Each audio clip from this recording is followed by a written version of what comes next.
given the cameras here in the middle now. Just to explain to everyone, we are still, this is still available to people through a Microsoft Teams link. So it's not Chatham House rules or anything, still online, but no longer being broadcast on Sky.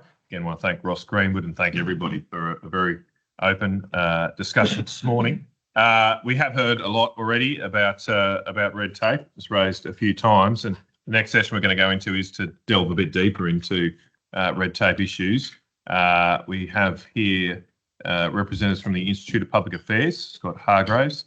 Thank you for being here, and Daniel Wild, a researcher who's done a lot of work on this area. I thought you guys might bring in your a mountain of laws. You couldn't get them. Yeah, couldn't get them on the plane because of weight restrictions, but they often do add up. How many laws have been created? Of course, that's not just the indication of what the costs are. But Scott, over to you to talk a bit about red tape, and Daniel, and then we'll open up to discussion as well.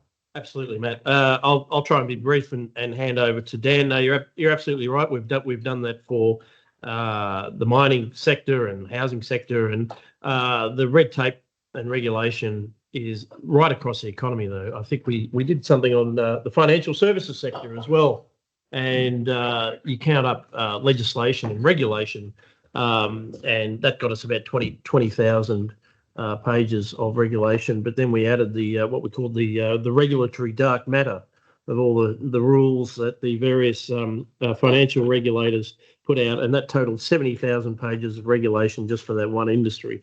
So we do put a lot of focus on regulation and red tape, and thank you, Matt, for putting on today. It's been a terrific session. I will offer a few thoughts just to finish off some of the themes from this morning.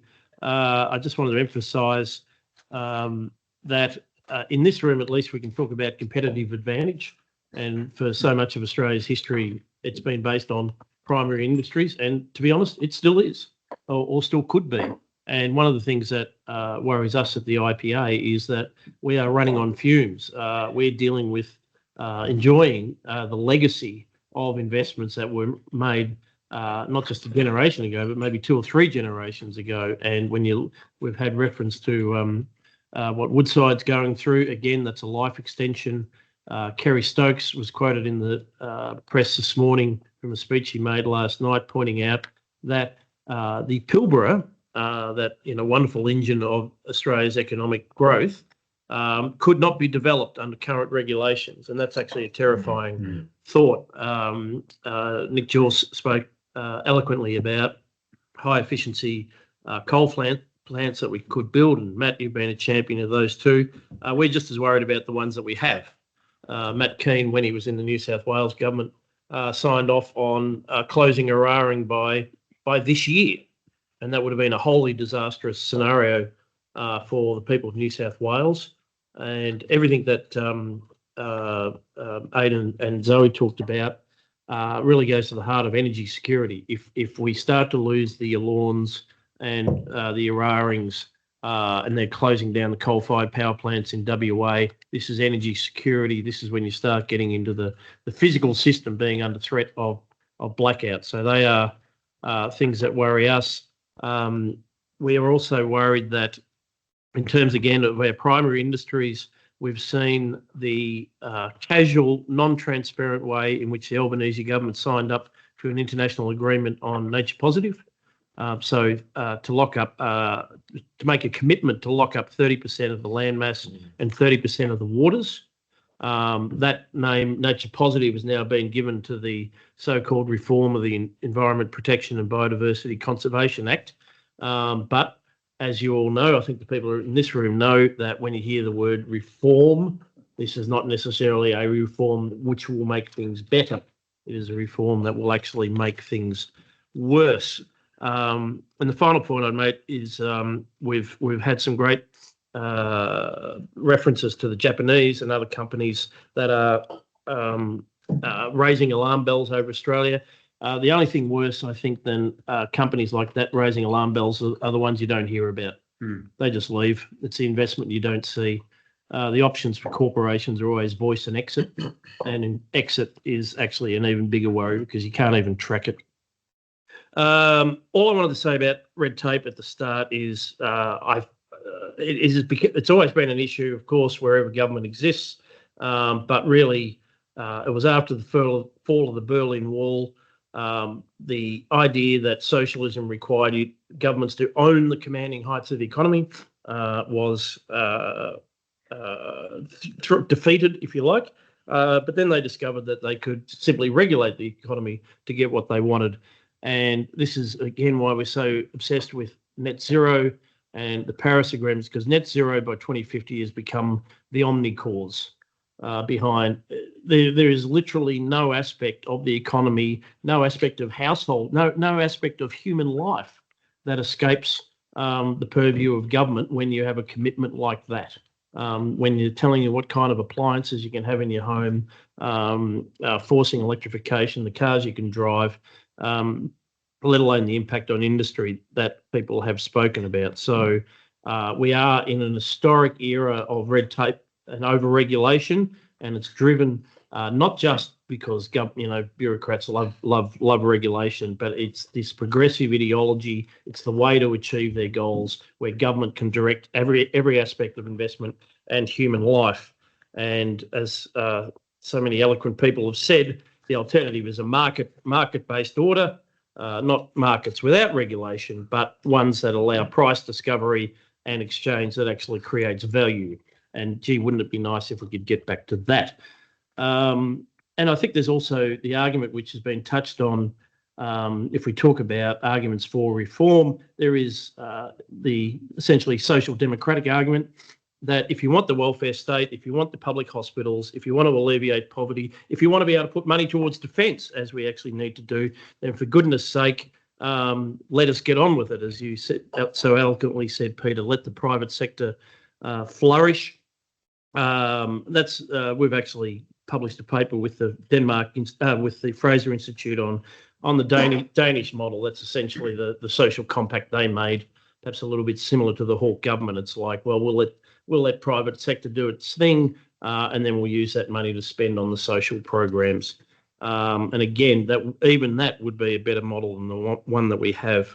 The final thing I wanted to say is that historically, neither side of government has taken enough interest in the things that I'm talking about, the workings of the administrative state. Dan and I and the team, we tried with the most recent Liberal government, that of the Morrison government. We know that Tony Abbott had like red tape repeal days and all this kind of thing, and it was seen as a bit of a lark. But we were able to track that he did actually reduce the amount of red tape produced by government. We did that through various RegTech means that are actually taking off at the moment through artificial intelligence. But once Tony Abbott went, all interest was lost. So we had some very pointless discussions. And if the coalition isn't going to take an interest in the administrative state, then the ALP certainly isn't. And so we've got to get back to some of those reforms, wind back government, wind back spending, wind back over-regulation, but also just eliminate unnecessary regulation, of which there is a stinking amount. And we need every single avenue that we can to get us towards the productivity that we've all been talking about. So that was just my initial thoughts, but I'll leave it with Dan for talking about some of our specific work. Yeah, well, thanks, Scott. I'll come back to many of those points, I think. But Daniel Wild, your Deputy Executive Director of the IPA, and so you've done a lot of great work on this, often in the media. Over to you, mate. Well, thank you.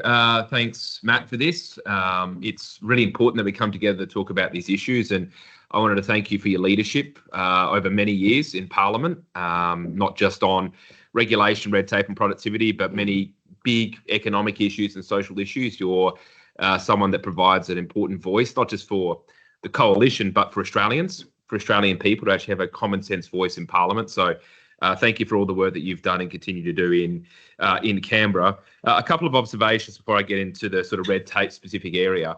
Talking about the sort of golden era of economic reform, and contrasting that to where we are now, what we have now is a very dangerous situation, because we have the worst kind of a Labor government, which is a Labor government that's become basically sock puppets for sectional interests.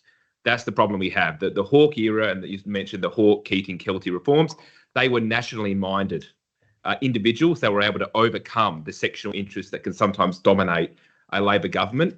Unfortunately, just at the time that Labor is now dominating the political scene at a state and federal level, they're now devolving back into the bad old days of a Labor government that's very inward looking and focused on its own narrow sectional interests. So this next 3 years is a very dangerous time for our country, because there is no one in this government that's thinking about the national whole. They're thinking about how do we pay off our sectional interests as we go to the next election.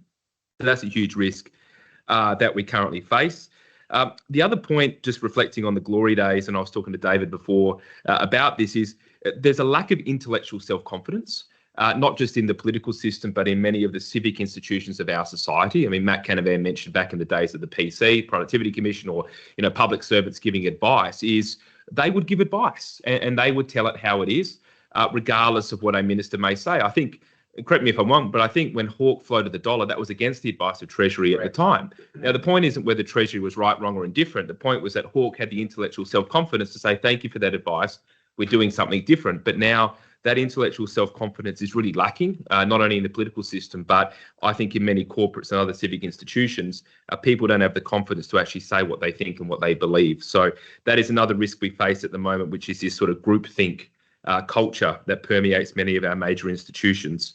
On a couple of key topics, we've talked a lot about net zero, and this is the number one problem that we face for productivity and for our economy. It is causing the single biggest misallocation of capital in our nation's history. And we can see that not just through declining capital investment, but low quality capital investment. The investment we're getting is not good quality investment. It's, you look at the ABS data, we've seen a decline of private sector business investment in our economy from something like 17% of GDP at the height of the mining boom to about 12% today. Now, that's a recessionary low. That's around where it was in the early 90s. That's where it was in the Whitlam era. But more to the point, the ABS doesn't delineate between, a dollar is a dollar, but they count this hydrogen billion-dollar boondoggle in those investment figures because it's still an investment number. Or they count unproductive investment in transmission wires that are actually causing less productivity because it's a high cost way of getting the same outcome. So when we actually delineate it, we're getting a lower cost, a lower productive investment of the capital that we are getting, which is already at recessionary lows. And as we know in this room, those, with a background in economics, we have one of the key drivers of growth and productivity is capital deepening, of actually increasing the amount of capital per labour hour worked. We're getting capital shallowing. Right? We're actually going backwards as a country when it comes to the capital investment in our economy. And I just wanted to sort of put this in terms of some way to understand how far backwards we're going. If you look at if we go back to the mining boom about 2012, if we had the same share of our economy that was comprised of private sector business investment as it is today, we'd have $150 billion extra in investment. So that's enough to pay for our defence 3 times over. Now, I accept that the mining boom was perhaps a once-in-a-generation increase to our investment, but it does highlight the real tangible costs of going from the highs that we had to the lows where we are now. And again, when you take into account the fact that the investment we have is unproductive, it's even worse than that. And so basically, and I just want to build on something Scott said about net zero, because the point of net zero is not just that it's destroying our energy system. It is, why is Labor fixated on net zero? It's because it's a tool for economic and social control. This is the thing that needs to be understood. It is a vehicle for them to implement their ideological preferences being run out of Canberra. That's what net zero allows them to do. That's what bank nationalisation was in the 1940s. It was a mechanism to control financial flows. That is exactly what net zero is now. So it's not just the energy system, it's the cars we can drive, the food we can eat, the industries we can have, the houses we can live in, what's taught in the education system. So that is why Labor is fixated on the policy of net zero. And so capital is now being allocated in accordance to ideological preferences rather than economic necessity. And that is why our economy is going backwards so rapidly. In terms of red tape, anyone here who's had any interaction with the government will know far better than I do of the consequences of red tape and regulation and green tape, so you don't need me to tell you about that. But I will just give you a little bit of an overview of some of the research we've done on the growth of regulation. And one measure of this is just the number of people in the federal government whose job it is to regulate the economy. We calculated there's about 107,000 people just here in Canberra whose job it is to create and enforce regulation. And their job is basically to kibosh productive sectors of the economy. And they get paid a lot of money to do that. It's about $15 billion these people are paid. $15 billion every single year to figure out ways of how to put people like Nick Jaws out of work. That is literally their job to do that. That's gone up by about 22% since 2023. So we've had a quarter extra number of people just in the federal government figuring out how to regulate our economy. Now, it won't surprise anyone to learn that the portfolio with the single biggest growth is the environment portfolio. Climate change, energy, environment and water portfolio has increased by 72%. These are the number of bureaucrats that are in that portfolio that are regulating the economy. Now, Scott also mentioned this, which was some work we did a little while ago, on a technology that was developed in the United States by the Mercator Center at George Mason University. And we actually had one of their researchers embedded at the IPA a number of years ago. And they pioneered this technology called regulatory restrictiveness clauses. So what this does is goes through all the regulation. It's an AI-generated mechanism, goes through all the regulation that exists, and it identifies anything that says will not, shall not, or cannot. So things that prevent or compel a certain action, adds up all of those clauses that exist. Now, I accept that not all restrictions are created equal. You could have one restriction that says you're not allowed to eat red meat, and you might have another restriction that says you have to walk on the left side of the footpath. These are of different economic consequences. But nonetheless, it gives you an idea of just the reach and the growth of our federal government. And what we found is that there's about 371,000 of these clauses that exist just at the federal government level. So there are 370,000 different ways in which the federal government is telling us what we can do, what we must do, what we can't do, what we shall do. Now, that's increased by 88% since 2005 when records began. So that's almost doubled. So in 2 decades, the amount of regulation has doubled. And the point here, and this is some really important work that my colleague Saxon Davidson did, and I just want to acknowledge Saxon's really important work on this, which is not only is this an economic cost, but it's profoundly undemocratic, because what we can do is we can measure primary legislation and delegated legislation or regulation. Now, primary regulation is that which is passed by Parliament. So these are laws, and we might agree or disagree with the law, but at least it's gone through Parliament. At least notionally, there's been a debate. At least there's some kind of transparency. But delegated authority to a minister means they can just do it. They can do it without having to go through Parliament. And so what we found is that 97% of that regulation, 97% of the increase in regulation since 2005 has come from delegated regulation. So almost none of this is going through Parliament. Now, I'm not saying it's unlawful or unconstitutional, because the Parliament can pass, shells with which a minister has the authority to do this. I'm not saying it's unlawful, but I am saying it lacks transparency and therefore accountability. Mm-hmm. There's no accountability for this. Ministers and bureaucrats can fire off laws without any understanding, even of Parliament. Most parliamentarians would have no idea what is being passed because it doesn't have to go through Parliament. I just wanted to point to a couple of, warning signs that are going to come up in this term of Parliament.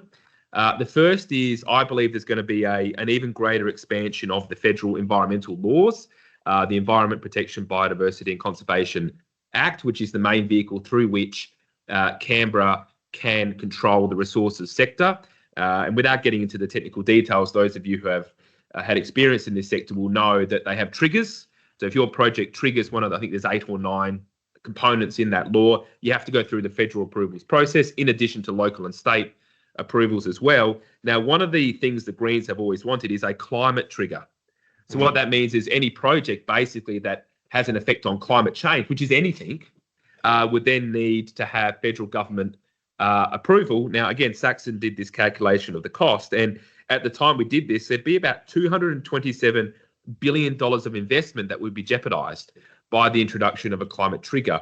And I think that will be a part of what this government seeks to do through the fact that only Labor and the Greens have the numbers in the Senate. So that's something that will come down the pipeline. And the other point I just wanted to make, which is a really interesting bit of analysis by our colleague Adam Crichton. So we've heard a lot of the discussion about Trump and Trump's tariffs, and Trump's tariffs are the reason why our economy is going backwards. Well, no, that's not the reason. That's not the reason why our economy is going backwards. And what Adam did, he looked at just one policy, which is called the safeguard mechanism. I think it was mentioned by Maurice. You mentioned the safeguard mechanism, which basically says that any facility or any company that has above 100,000 tonnes of emissions has a carbon tax imposed upon it. It has to reduce its emissions by a certain amount every year, otherwise it gets taxed. That's a carbon tax. Now, I don't know about you, but I think something happened in the 2013 election. I think Australians said they don't want a carbon tax, but we've got a carbon tax. And we've got a carbon tax on the most productive, efficient sector of our economy. And what Adam found is the cost of this one policy alone exceeds the economic consequences of Trump's tariffs. So the cost of this alone is about $11.7 billion per year, which is more than the estimated about $8 billion cost of Trump's tariffs. This is just one policy. So it's to our economy. To our economy, to our domestic economy, not to the global economy, just to ourselves. So the cost of what we are imposing on ourselves with just one relatively small policy of the net zero program far exceeds what Trump is doing. And it won't surprise you to learn that actually talking about exports, that Trump's going to hammer our exports. Well, 80% of the facilities captured by the safeguard mechanism are exporters. So the very time the government is worried about global economic conditions, they're imposing a tax on exporters that earn revenue to pay for the social services that Australia needs. So that just gives you an idea of just the cost of one policy. So look, what can we do about red tape? Well, there's a couple of things. The first is there must be transparency and accountability for governments that are doing it. One of the, I think, greatest economic achievements of the first Trump administration is he did actually cut red tape significantly. He did it with a 1 in, 2 out rule, which meant if you want to bring in a new regulation, you got to get rid of 2 existing regulations. Now, I understand it's not a sophisticated mechanism, but what it does do is it tells ministers and it tells regulators that there is a consequence. You cannot just keep regulating without having to look at what's already on the book. So we need a mechanism to ratchet down the regulations rather than ratcheting up the regulations. And Scott's right when he said that it is true that, red tape repeal days and things like that sound gimmicky, but according to our analysis of that period of the Abbott government, the total regulation came down by about 10%. So restrictions came down by 10%.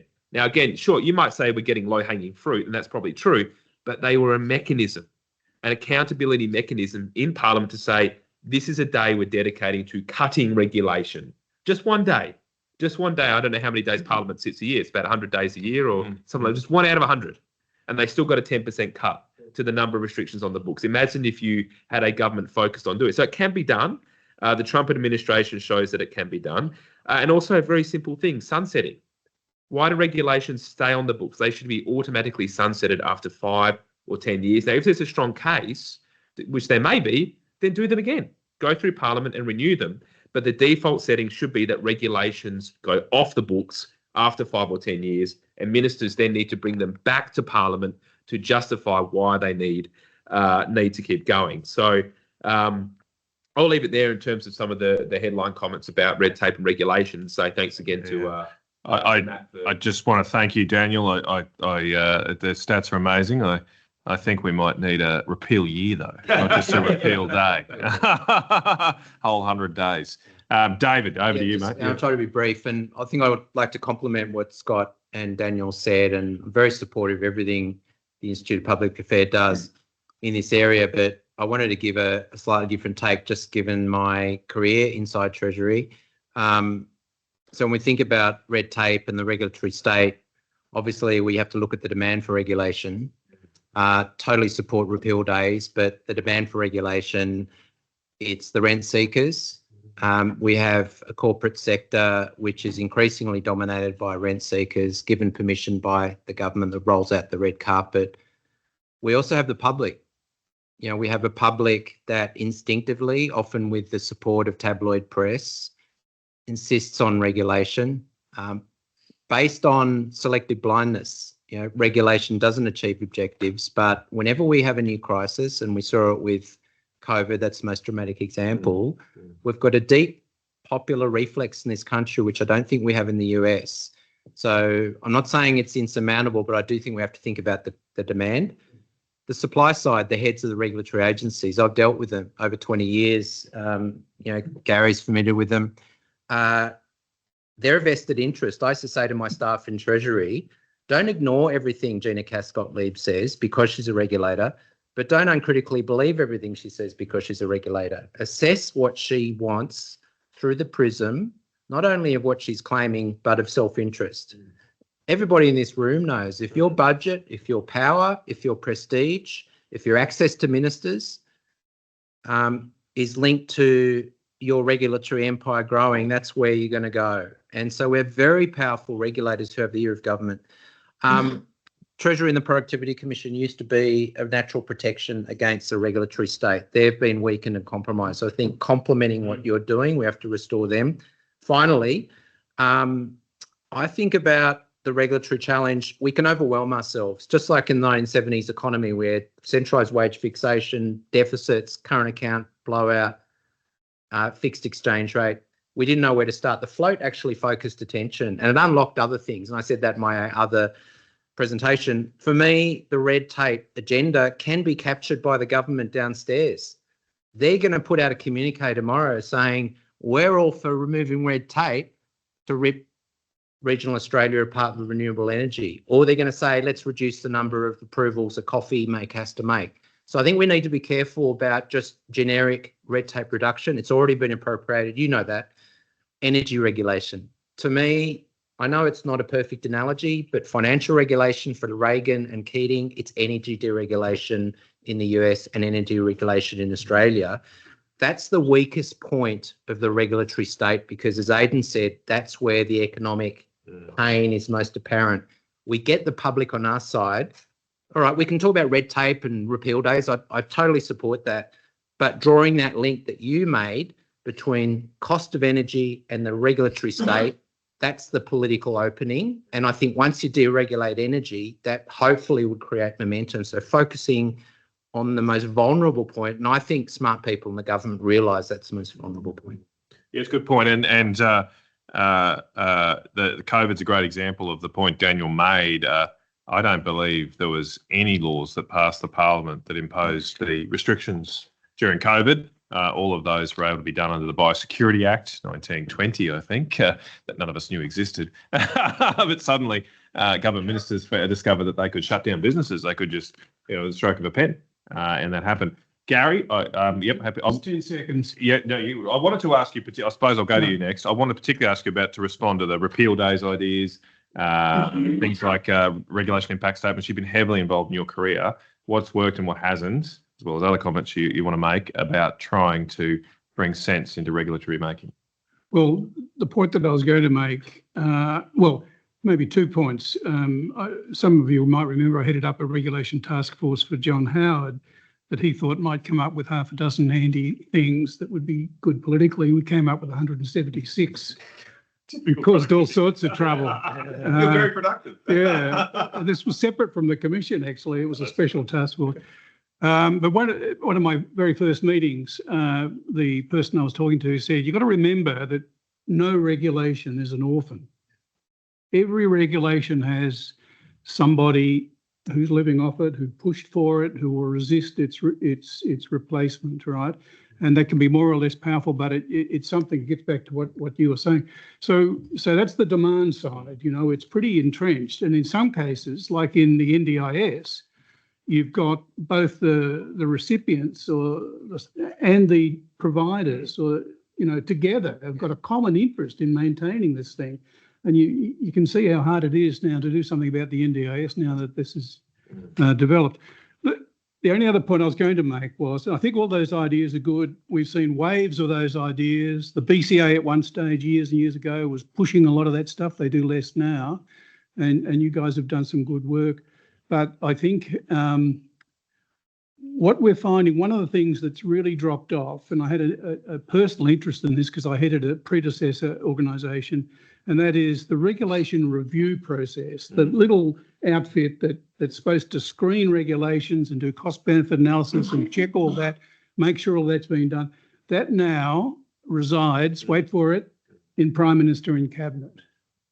So it started out, I think, way back, it started out in DITAC with Alan Moran heading it. It then moved to the Industry Commission. We had the Office of Regulation Review, and it did a pretty good job in those days, and everything was transparent, and it would report on it and so on. And it was stopping some crazy stuff, but progressively has been diluted and moved finally to the most political place it could be in the go. So I note the Commission's been getting a bit of flack for some of its recommendations in this roundtable process downstairs, but it's got some thoughtful stuff about the institutional arrangements that could be improved in this area. Again, it looks rather complicated to me, but you're recommending getting that back out, making it independent? Absolutely, it has to get out. You know, they're saying it could be a separate statutory authority or something, but I think it has to have independence, and there has to be an obligation for it to be consulted, and then who you appoint to it, of course, and so on and so on, makes sense. But we've got no way of effectively responding on the supply side to this demand without just giving in. That's the problem. I actually used to, in a previous life, I actually worked at the what was called Office of Best Practice Regulation. Oh, yeah. So I started off when it was finance and deregulation. Then I was a part of that when it got mogged into PM&C. And it became, even when it was in finance, it wasn't particularly good in the sense that you could give advice, but it was always watered down as it went up.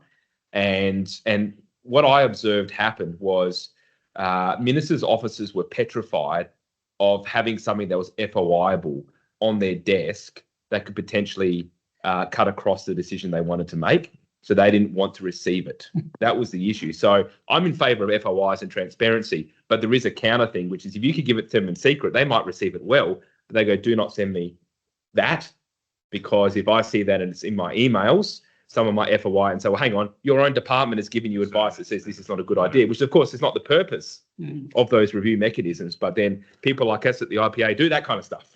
So we just have to think about through the structural mechanisms as well. Yeah, I'm just going to bring in Nick Rees. Nick hasn't spoken yet, but long experience in banking and with the resources sector. I wanted to pick up on a point Daniel made about capital shallowing and the fact that private sector investment hasn't picked up. He said, he had some figures from the commodity price boom in the late 2000s. The thing is, we have had a big commodity price boom in the last couple of years, but we haven't seen the pickup in capex. So why is that? No, we haven't. And I think there's probably no better example of the confluence of all the issues we're talking about than as it applies to the resources industry, where we talk about overregulation, we talk about energy costs, and those things are certainly conspiring to make the industry here in Australia pretty unattractive for investment. The reality is, for the resources industry in Australia, there's been a declining trend of poor productivity over 20 years. Now, that's not all about energy. It certainly isn't all about energy or overregulation. Some of that is just a natural consequence of it getting harder to do what we do in resources. As the world continues to demand commodities, we're having to dig deeper, lower grades, higher strip ratios. It is getting harder for the industry to keep delivering the commodities that we need. We're having to move more dirt to create lower value ore, which actually heightens the need for the role that government plays in supporting the industry with not burdening it further with undue regulation and high energy costs. At a time when actually there are things that the industry can't control. The industry can't control declining grades, can't control ore bodies getting deeper.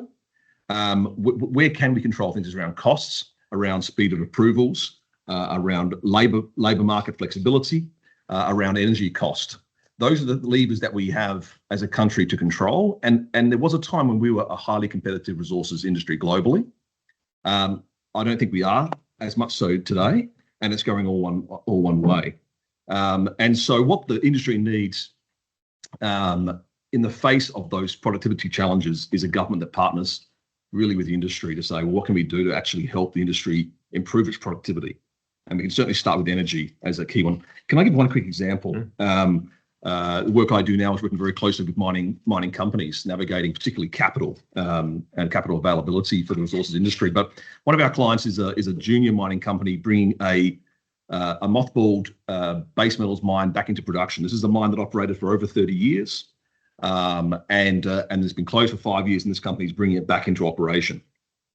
It's going to employ and has already started to employ up to 200 people as part of this. So great, the sort of thing we want to see happen. This mine for 30 years was connected to the New South Wales energy grid and got all the power it needed from the grid for the operation. It's come to reconnect back to the grid. It's got a line directly onto the mine property. But because of the influx of renewables into the grid operator, the network operator now can't actually deliver the mine the power that it reliably used for 30 years. And the company now has had to install diesel gensets at the mine, and then we'll convert those actually to batteries in order to create they will connect to the grid, but in order to create because of grid instability issues, they're having to put stuff on property at their expense because this has cost the network operator doesn't want to have to absorb themselves. So it's passing that stability sort of cost back to the user. And it's going to end up with a power cost that's probably twice what they had expected when they were doing their restart studies. And so that's just an example where not only is the final cost higher, the power cost higher, but also just the capital associated with that impost on our mining companies. And this is a small company trying to do the right thing, bring a mine back into production and employ 200 people. And those kind of stories are replicated time and time again right across the industry. Thank you, Nick. I'm going to bring in Simon from the Housing Industry Association. There's obviously been a bit of discussion about regulation in housing and its impact on the costs of building homes and other buildings. How do you see this issue of regulation? What can be done? Thanks, Senator. And on the agenda, we'll talk about housing more specifically. But to build a standard home, it's 70,000 pages of regulation now. And a lot of that you have to actually pay to access the rules as well. So I'll talk about a little bit more of that in a second. Yeah. I wanted to also commend the Coalition for appointing Andrew Bragg as a Minister for Deregulation as a really important appointment just in terms of that recognition on that deregulation piece. The Productivity Commission has their 5 reports. Their first one they came out with was they're creating a more dynamic and resilient economy, and had a lot of that about the tax. And that was, canned and from pillar post. But there were second part of that report was around the regulation setting, and actually came up with some really good stuff in there, and about how the regulatory systems are broken, need a major overhaul, where regulators and regulatory agencies are wanting to be seen to be acting on something rather than actually trying to solve the problem. Regulation as a first resort rather than regulatory action as where everything else has been exhausted, which is a core principle that's existed forever and a day, but has been, gone away from. Implementation has been an afterthought rather than in the design of the policy. The cumulative impacts, where each change is being looked at in a silo rather than looking at it on its cumulative impact, is something we've fought for a long time. Small businesses as an afterthought in the design of the policy to do a carve-out once, rather than actually being designed with them in mind. And it actually came up with some really good recommendations about setting a clear agenda for regulatory reduction and reform, about really bolstering the high level of scrutiny on regulation, so Office of Best Practice Regulation, or doing it like Senate estimates about the critiquing of the regulation. And then about the other piece, while I was back in government, the regulatory offsets that Tony Abbott required for regulatory agencies stopped a lot of regulations from ever seeing the light of day. So whilst we also talk about the repealing of regulations, we are every single day writing submissions to stop new regulations from actually, from the 100,000 regulators and policy setters that are there. So that regulatory offsets that Tony Abbott put in place, that stopped a lot of regulations in its tracks. So I just would commend that report, the second half of the report, not the tax part, the other part. And actually, it identified the really core principles about how regulation setting going forward. It's hard to repeal and take red tape out because you go from one side, but the setting going forward. Just quickly, in this delegated legislation where a rule can just be made, in the housing sector, do you get sort of foreshadowing of such a rule? Can you lobby against it, or sometimes the rule just pop out and it's so, too late? So we have, if you wanted to do a PhD on bad regulation setting, it's housing. But, they've got a national construction code, which is owned by the federal government. That in itself is 2,000 pages. It has a building ministers forum that under the Conran review essentially got watered down their ability to do things.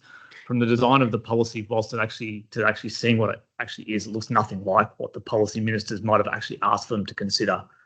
Impact assessments have had 5 impact assessments in a row that have said don't go forward with the regulation, and then They do it anyway. The coalition voted against a number of the policies for the NCC 2022 on 7-star and livable housing, but state and territory governments went forward with it anyway. So, but not only is it the NCC, it then references 165 Australian standards that has very little scrutiny on there, and then through them more than 1,000 additional ones, and that's just to build it to the 70,000. and that's just to build the home. That's not planning, work health and safety. Safe Work Australia and the work health and safety framework in this country is absolutely broken, and it's it's best practice. And industry doesn't even, all our submissions we all put in, no one's ever seen a response to say or asking a question on those submissions. So really good points, and we'll probably come back to them as you mentioned later.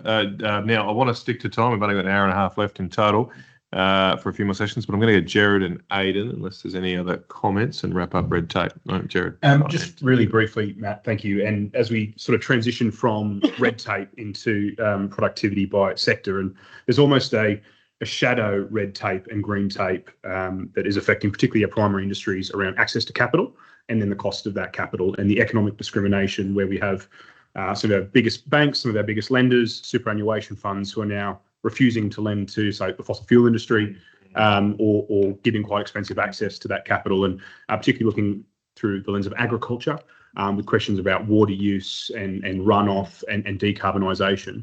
And actually, even though this might be a private sector restriction upon our productivity, the US has shown that actually there are government solutions to that, such as denying banks and institutions that conduct this kind of activity from access to their capital. And Texas is a prime example. They said, okay, if you're going to be restricting access to capital to our oil and gas industry, we won't be using you for our pension funds. And actually that had a very dramatic effect on shifting the way the industry operated. And this is, again, levers the government can pull. They might not directly come from government, but a huge restriction, particularly on our most productive industries. I caught up, just going back to the housing discussion, I caught up with someone who builds apartment complexes in Sydney, and they said the Commonwealth Bank, last time they went for some finance, required them to fill out 20 forms from everything from their policies on modern slavery to the calculation of the fossil fuel inputs in their supply chain, their concrete, steel. And this guy just wants to build homes. Let's pull his hair out. He just wants to build homes, and the Commonwealth Bank's making him solve, world peace basically. And so you're right. It's not a government. That definitely hasn't gone through Parliament, but there are these shadow parliaments now in our corporate institutions that have taken it upon themselves to solve all the problems of the world. Now, Aidan and Bill, and then we'll wrap up. Aidan. Great. I just wanted to reflect briefly on a comment that David made about regulation having some purpose to hold back rent seekers. And I just think that actually I'd be willing to argue, notwithstanding the overall thrust of what regulation is doing in most of the economy, which is preventing productive enterprise from proceeding and producing value. In energy, we exist in a world turned upside down because the entire focus of Australian government policy at the moment is to basically force the production of less productive energy. So we find ourselves, and I'd almost argue for a 100% carve-out. The regulatory system is primarily in energy about making sure that you do have the least cost and most efficient way of delivering in the interest of consumers. It used to be that, and it's now being completely perverted and transformed into a way to drive higher investments through government subsidies and mandates onto consumers to do the opposite of that. So we find ourselves continually in furious agreement with the spirit of regulation and using regulation in the energy sector to try to force to hold to account the institutions who are trying to basically destroy productivity by mandating people pay for less productive energy generation. So specific cases like the recent cost benefit analysis on system security in New South Wales, where they've basically asked permission for a few $1 billion to make Transgrid essentially a late-stage venture capital company to fund experimental battery technologies for the next 10 years, to hope that that will help in the future solve our grid purposes. So we are joyous that there is a regulation that says you need to adequately meet the need, and happily, their actual proposal shows there'll be huge gaps in the system security. So we depend on regulation when it is actually designed to prevent the rent seekers in encroaching and starting to push economic productivity in exactly the wrong direction. So I would just argue that in a world turned upside down, and I think energy is that world at the moment, strictly to a T, we need to be very careful about calling for the removal of regulation. And there are certain parts of it, the vestiges of the system, that's meant to stop us making poor investment decisions, which we need to ferociously defend and enforce the adherence and acceptance of. It's a very good point. Bill from the Trucking Association. Thank you, Senator. I thought it might be useful to echo and build on some of the comments about the effectiveness of regulatory impact statements, where in our experience, the ones done by Australian government departments are, pretty good. And, we've seen proposals get knocked over, including proposals we liked because they, didn't meet the, an acceptable cost-benefit ratio. Where I would suggest the coalition in government needs to look at are the sort of periphery of regulation. So skills organisations, the government-funded but allegedly industry organisations that set the rules for what vet qualifications involve. Because high-risk work licences depend on you getting a vet qualification, those organisations essentially get to determine what a high-risk work licence involves. Ministerial council agencies like the National Heavy Vehicle Regulator, the Rail Safety Regulator, and many others. They are supposedly subject to the same RIS requirements, but generally regarded as something that happens far away in Canberra and they don't need to worry about. And finally, of course, we have Australian standards who not only don't feel obliged to do a RIS for anything, but our representatives on Australian standards working groups can't even get the final copies of the standards without paying for them. So, the Australian standards situation is honestly outrageous. So 3 areas I'd like to put forward as areas where there is an awful lot of regulation and rulemaking going on there that's not transparent in any way, not only to Parliament, but even to the Office of Regulatory Review or, however it's described. Excellent points, Bill. All right. Well, Nick was going to say something. What I might do, Nick, though, is might just segue straight into the next section, and we'll go to you first. So, thank you again. That is a topic that is very important in the productivity discussion, regulation, and it will come up, I'm sure, continuing in our next 2 sessions in covering on mining and ag, on construction, housing, lots of different industries. Well, I might just set the scene. One of the reasons I convened this was because when I was going through those papers last week and myself started doing some research, discovered that over the last 20 years, if you look at labour productivity over a 20-year period, really there's 4 standout laggards, if you like, on a sectoral basis. Both mining and electricity, gas and water have seen declines in their labour productivity of about 20%, so about 1% a year going backwards. And in the case of construction and manufacturing, there's been only very small level of productivity growth over a 20-year period, basically nothing, basically stood still. And what sort of struck me then was, well, why the government's doing all this, but there's no discussion of that in their papers, in their presentations, no discussion of, well, which parts of the economy are struggling. And clearly, our energy system, as we've described today, is not performing well. Nick summed up well some of the reasons why mining productivity has fallen, but it's still being impacted by the energy situation, other red tape issues, and the construction industry as well, and manufacturing. So that's why I wanted to have a sectoral sort of deep dive into the issues facing those sectors, particularly given they're clearly some of the major problems why our productivity growth hasn't been as high as we might have liked. So I'll start with you, Nick, given you wanted to end the last session. and you can make your red tape comments. But Nick's already been introduced, a long-term participant in the coal industry, recently helped establish a great organisation called Coal Australia. Over to you. Yeah, thanks, Matt. My two examples for red tape were just really just exactly that. So one was approval time frames, and when Jellinbah mine was approved, the mining lease was approved in the 1980s. That was done in less than 6 months. Now New Auckland has taken 17 years to get through the process. So this is real drag on productivity because people obviously aren't producing what they could otherwise do.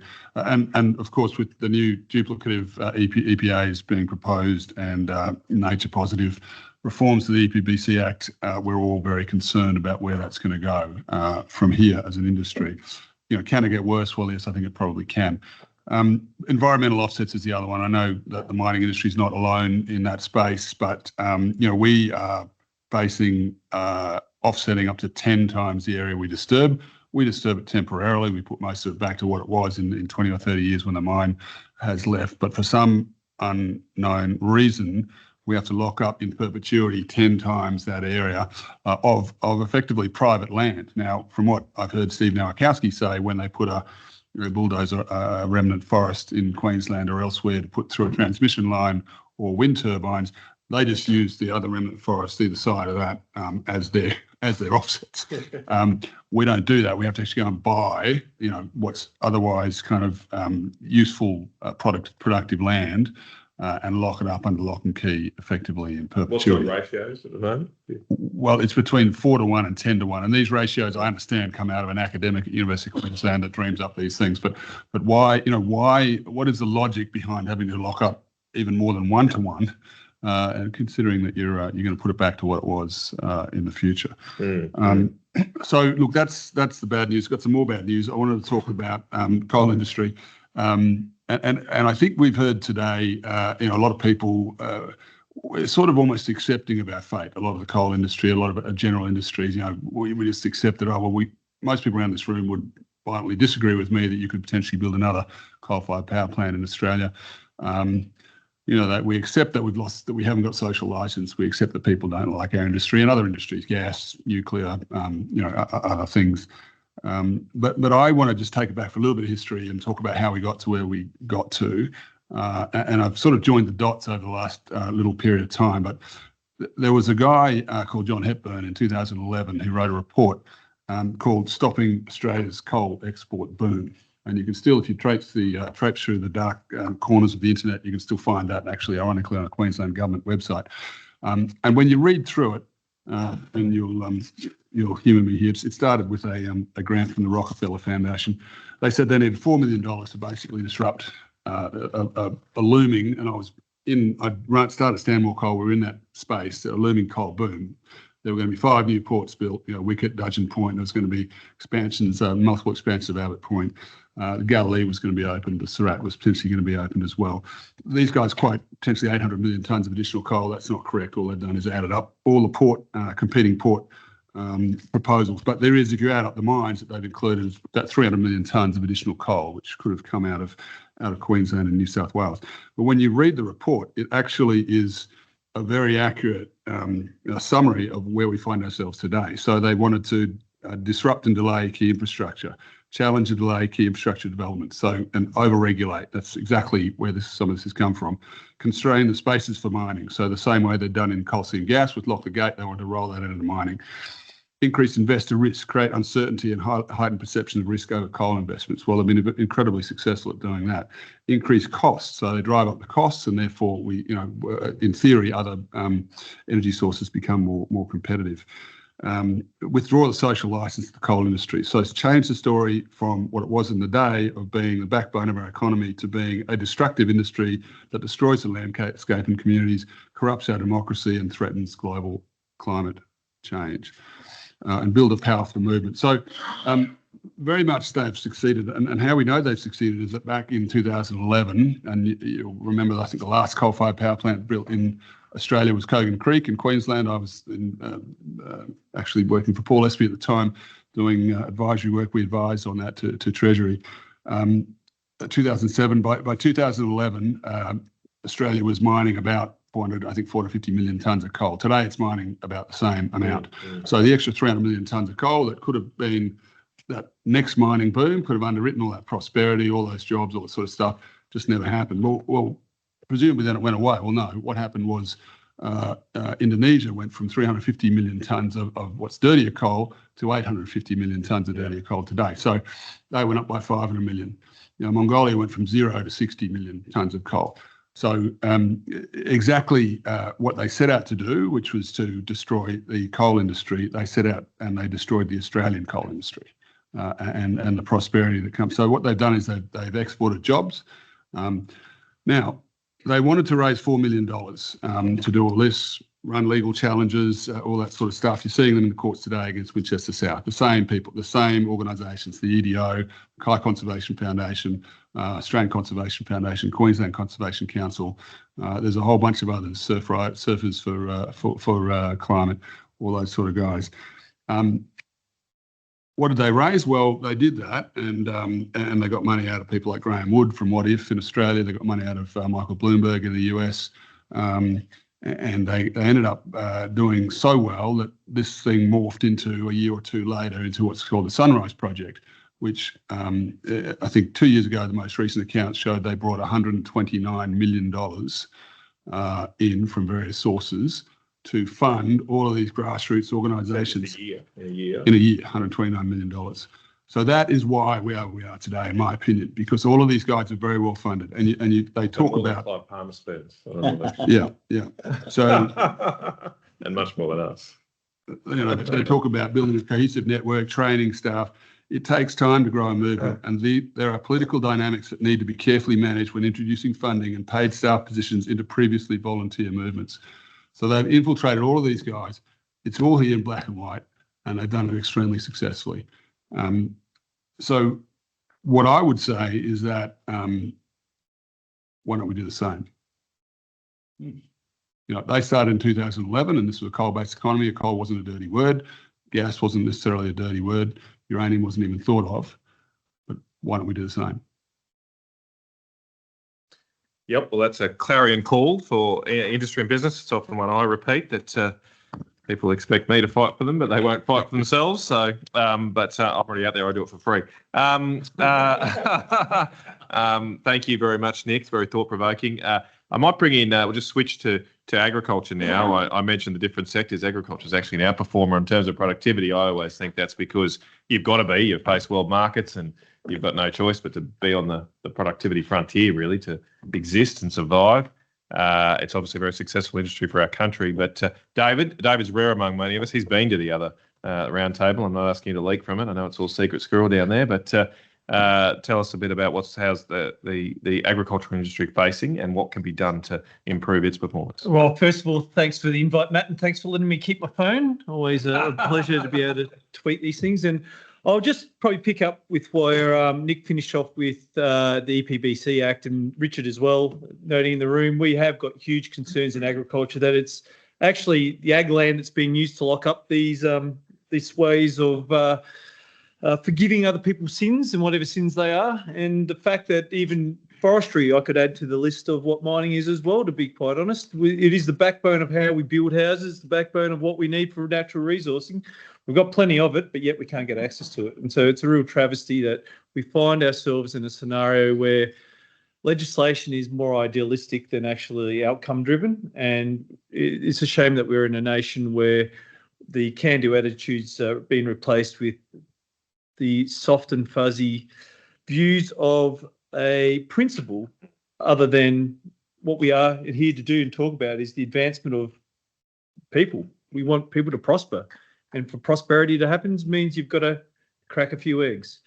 So in agriculture's terms, we face very similar situations to the regulation burden, and to list transport, workforce, licensing, packaging, standards or quality of standards, training, OH&S, food safety, planning per se, and water regs are all common issues across all of ag that we are grappling with, in the sense that not only are we finding that there is no uniformity in how regulations being achieved, but also the fact that none of it's being made simpler. Only one area that we do find that government's actually trying to make it simpler is in trade. But trade is also the one that we have bipartisan support in. And we must acknowledge that that is the backbone of why we have been productive, is because we have been able to achieve some decent deals. Now, we are on the verge of being pressured into an EU situation where we walked away from a trade deal that was very beneficial to some segments of the economy, but would be detrimental to agriculture. We'll be signing up to an agreement for 2 decades that would essentially lock our hands out of the most profitable economy globally for us as a sector. But saying that, I also did attend the agriculture roundtable that was last week, and we did go right into some of that reduction of duplicative regulation and also the efficiency of regulation as well. Because there's one thing to be able to put a law in, it's another thing to work your way through it. And we had many examples there around the AgVet sector, the APVMA, and its attempts to reform itself to make that transparency and decision making better. What we've found is the time to get a yes, and I think everyone around the room said this in their own way, the time to get a yes is, if not doubled, tripled in many circumstances, with more cost, more input. And for us, that's unacceptable, because that's going to be us going out backwards. For skills and the fact that trying to get more training into our sector is becoming harder when government does have this, once again, ideology around TAFE and the ideology around free for what was essentially driven by industry to develop up some skills. Now that we're seeing a free-for-all in whatever segment you're seeing beneficial. We want to go back to this part of going, what is the output? What are we actually trying to achieve by training? What are we trying to achieve by focusing on either a discounted rate or a ability to achieve a qualification? It's not aligning with our expectations. It's not aligning with what we need. And this even comes to the fact of getting access to workforce within domestic. We just can't attract people to leave the cities. We believe that the incentives not to work sometimes outweigh the incentives to work.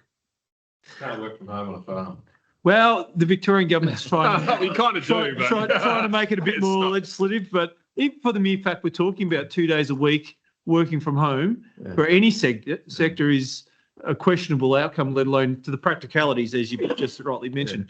But even to the extent where we have got mechanisms and agreements at the federal level around support for situations like drought, and we still can't get a response for how that mechanism will be rolled over within less than an 11-month period, which it's essentially the Regional Investment Corporation, which is the only mechanism that federal government comes to the support of primary production in times of hardship.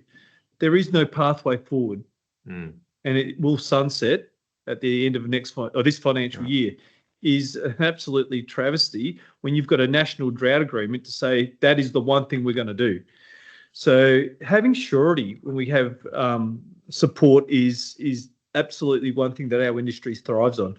The only last one I'll probably add to this, Matt, is the world of R&D for us underlies our actual prosperity.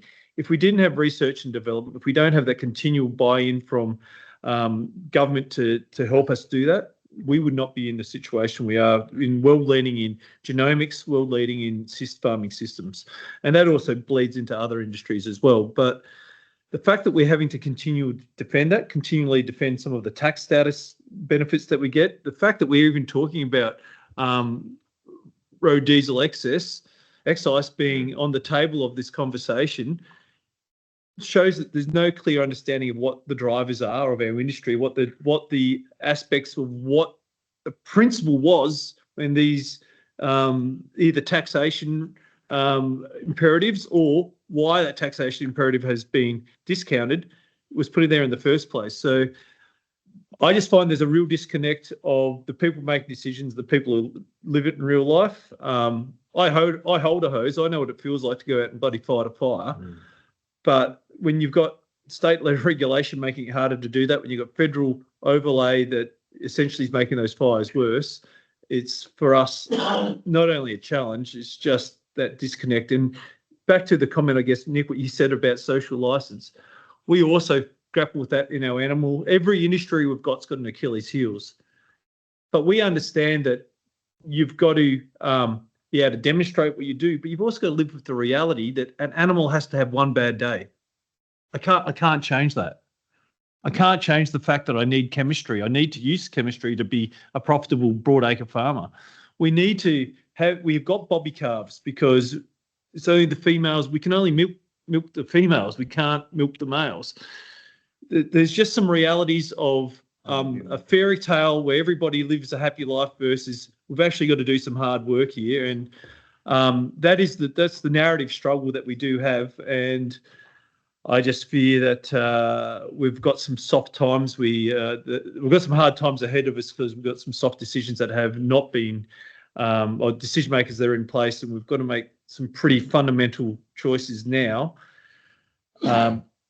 Because essentially where we're heading to is this utopia of everything can survive is unrealistic in a world where life and death, in a world of we have to look after ourselves because there is no cavalry coming to save Australia. And I feel some of the decisions being made now, we're kicking home our own goals, where quite frankly, there is no need to be having discussions. And just to finish on the energy stuff, I guess, Matt, our policy on energy is very simple. We want cheap and reliable. We're agnostic for where it comes from. Absolutely, our communities, and my own home community is getting divided around the renewable discussion because of the pace of it. Yes, there is a place for renewables within agriculture, but not at the speed it's going at, not at the fact that we have not seen any downwards pressure on the prices. And my horticulture sector is absolutely bleeding with the cost of refrigeration, with the cost of even heating, and the fact that gas is being taken off the table will mean that there's a whole segments that won't survive this transition. Yeah, you're right about the hard decisions needed. Thank you, David. And it's a good segue. I might go to Richard from the Forestry Products Association. It's a bit of a bridge between agriculture and manufacturing, because I know speaking to some of your members, forest mills are doing it tough too from a manufacturing perspective, but you're also in the resource and primary production space.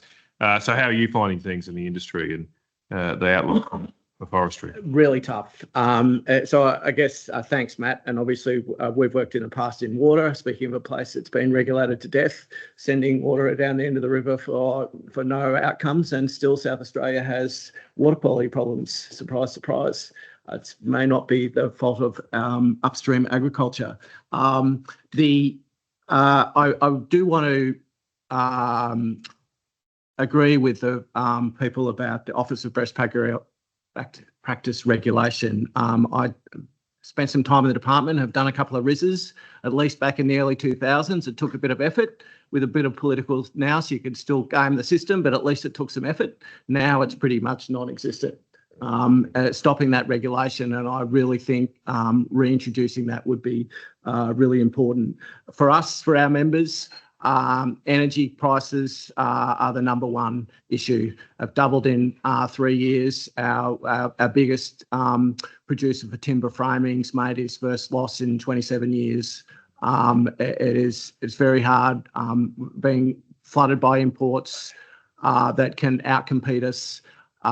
It's a really difficult space for our members. And just to give you an example of regulation, everyone's heard of the EUDR, the European Union Deregulation Regulation. Well, if you're a farmer and you've got some trees in one plot and you want to move it to another plot, because you're not replacing those trees over there, that's counted as deforestation. So suddenly you won't be able to have access to that market for all your produce because you've moved your trees from this spot to that spot. Including forestry products. Yes. Yeah. Yes. Not just cattle as well, right? But yeah, that's right. So including forestry products, but you won't be able to sell your cows, you won't be able to sell your whatever from that farm because you've moved trees from one spot to another. That's how ridiculous it is. And finally, native forestry is our biggest example where we've been killed by regulation.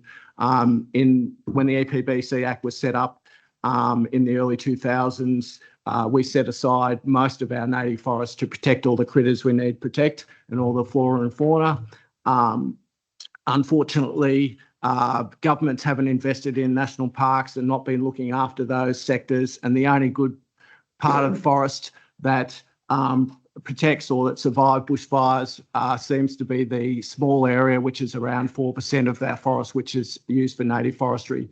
And so the environmentalists keep coming after us for the bit so they can lock it up and screw it over again and then come back for some more. So it's just a mindless and ridiculous argument. And as I say, we do a very small footprint of 4% of our native forests. And when you compare that with EU, who's driving a lot of this agenda, they have 84% of their forests is available for wood production. So that just gives you a contrast of the differences. Can I ask, I mean, just relative is general as a general rule, would operating in a native forest, which I suppose is by definition sort of grows naturally, is that cheaper than doing plantation forest where you've got a higher input cost? I'm keeping in mind you obviously want to protect the environment and those things, but if it can be done sustainably, is native forestry cheaper? There is a couple of different issues. If you're growing pine for your timber frames in houses, it takes typically about 25 years, and it's obviously not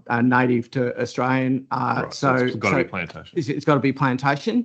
But if you're growing hardwood, if you want to have the lovely tables, the bench tops, the stairs, all that premium timber in your building, you can't do it from plantation. If you grow the blue gum and the fast-growing plantations, if you try to make that into timber tables, it splits and it warps. You need that long growing. We're talking 50 to 80 years. So can you imagine? It's very difficult for our members to make 25 years stack up for pine trees. Right, can you imagine trying to the economics of a 50 to 80 year rotation? So it's so unproductive, it just doesn't happen. Yeah, you cut off the native forestry, we just won't have. Yeah, that's right. So we just cut down rainforest in Indonesia to replace the forests that we've shut up. So Yeah, good points. Well, as I say, it was a bit of a bridge to manufacturing. We've heard from Peter earlier, but just diving deeper into the manufacturing story for the country, obviously energy, but all other issues. Now is your opportunity to talk to us about that. Energy is something we talk about on a daily basis. And someone mentioned skills before. We have a massive skills shortage. I'm actually going to the National Press Club tomorrow with the AMTOOL, the Machine Tool Association. Again, they've got a skills shortage. There's going to be something like 20,000 welders short over the next 10 years. We've got all these defence contracts, infrastructure, all the stuff going on, and we don't have the skills, and it's very hard to get people in. As I said earlier, I'm trying to get some boiler makers in. They're going to earn money and pay tax from day one. So the question is, how do we change that narrative that we've got to get the right people in? We built this whole country, old man's a migrant. We built this whole country on skilled migration. So how do we get back to that, and how do we change that narrative? Someone else also mentioned about standards. They're not putting the same level of compliance on imports as what they are on local manufacturers. So that's hurting us as well. So we're happy to comply, but don't have two sets of rules. So this is where I don't think they're getting the same level. I'll give you an example. There was in Kew in Melbourne, there was a roof that collapsed. Chinese steel, it was all laminated. It just wasn't properly fused steel, things like that. So, and there's no consequence. That was John Holland, who just happened to be owned by a Chinese company. So there's no consequence for that poor performance. So how do we get that into the narrative? How do we just get people to understand? And again, governments are the ones that are spending the money, and that's great, but then they want to have their fingerprints over every level of the supply chains. We don't care about DEI stuff and modern slavery, all this. It's all bullshit. No one cares about that stuff. How should there be no profanities involved? They were yesterday, apparently, in the other one. But anyway. I'm a manufacturer, too. That's how we talk. Yeah, so how do we, again, the compliance is a big issue, and again, skills. The TAFE system, someone mentioned before, it's broken. We're not getting the apprentices out of TAFE. We ran a micro-credential welding course a few years ago just to prove that we could get people in from all walks of life. One young guy, Liam, he was going to a school for disengaged. If he went to school twice a month, that was a good month. His mother just didn't know what to do. So he did the welding course. After 4 weeks, he got employed by one of our members, and then he was offered an apprenticeship a few months later, and he's now a qualified Boilermaker. So he's off the welfare system. He's earning pretty good money, and he's just living his life. So there's an example. Now the TAFEs hate that type of course. The unions hate it even more, which means it must be a good thing. So we know that those sort of things work. So whether that could work in agriculture and other things, I'm not too sure, but it certainly works in manufacturing. You know, the micro-credential. And again, you look at World War II. Women built most of the military hardware. So we have a cohort of untapped resource there. We're just not getting into it. So, why not? So there's this mindset of, here's how we've always done it, which is probably the worst thing you can say to a manufacturer. But these are some of the issues that we're dealing with every day. And again, the energy, we want stable, reliable baseload power. We cannot run manufacturing or any other industry on rubber bands and batteries. Just not going to happen. Yep, exactly right, Peter. Thank you. I'll keep on the manufacturing thing. I'm going to go online to Joe Rea there. Joe used to be the general manager of the Boyne Island Smelters, a large aluminium smelter near Gladstone. And I brought Joe in particularly given it has been referred to a couple of times as now talk of massive subsidies having to be provided to our metals industry, including the aluminium sector. So Joe, I'd love you to talk a little bit about Australian aluminium, where it's at the moment, and hopefully its future, and how we might be able to keep that going. Yeah, thanks, Matt, for the opportunity. You're on mute, I think, Joe, or maybe it's at our end. Just check. Mine's clear here. Yeah, it actually must be at our end. Yep, we got you now. I think I turned the volume up. Thanks, Matt, Go. for the opportunity to speak to these issues today. Actually, Joe, we still have an issue.